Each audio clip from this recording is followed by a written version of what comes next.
நாங்கள் மருந்து பொருட்கள் தொடர்பில் எடுத்து பார்த்தால் கடந்த காலங்களில் மேலதிகமான கையிருப்பை பேணுவதற்கே முயற்சித்தோம். அதனால் விசேடமாக கிளினிக் ஊடாக வழங்கப்படும் மருந்துகள், வெளிநோயாளர் பிரிவில் வழங்கப்படும் மருந்துகள், விடுதிகளுக்கு தேவையான சாதாரண மருந்துகள் போதுமான அளவில் நம்மிடம் கையிருப்பில் உள்ளன. அதனால் நோயாளர்களுக்கு 2 மாதங்களுக்கு தேவையான மருந்துகளை வழங்குமாறு நாம் வைத்தியசாலைகளுக்கு அறிவுறுத்தியுள்ளோம்.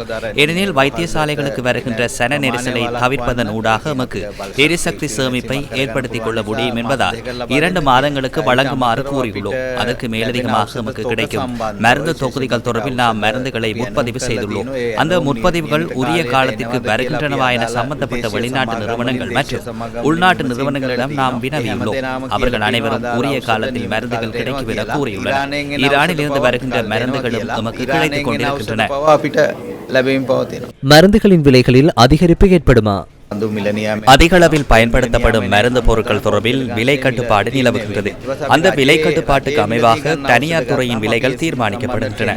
நாம் அரசாங்கத்தினால் கொள்வனவு செய்யப்படும் மருந்துகளை எடுத்துக்கொண்டால் அவை தொடர்பில் நாம் விலை மனுக்களை வழங்கியுள்ளோம். ஆகவே அந்த விலை மனுக்கள் வழங்கப்பட்ட விலைக்கே அந்த நிறுவனங்கள் மருந்துகளை வழங்குகின்றன. எந்த ஒரு நிறுவனமும் தமது விலைகள் உயர்வடைவதாக விடம் கோரிக்கை விடுக்கவில்லை. உள்ளூர் உற்பத்தியாளர்கள், உள்ளூர் மருந்துகளை உற்பத்தி செய்யும் நிறுவனங்கள் உள்ளன. சுமார் 200க்கும் மேற்பட்ட மருந்துகளை உள்ளூர் நிறுவனங்கள் உற்பத்தி செய்கின்றன.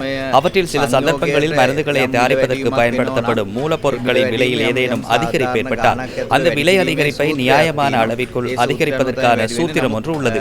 அந்த சூத்திரத்திற்கு அமைவாகவே விலைகள் அதிகரிக்கப்படும். இருப்பினும் வெளிநாட்டு சந்தையில் மூலப்பொருட்களின் விலையில் பாரிய அளவு அதிகரிப்பு ஏற்படவில்லை.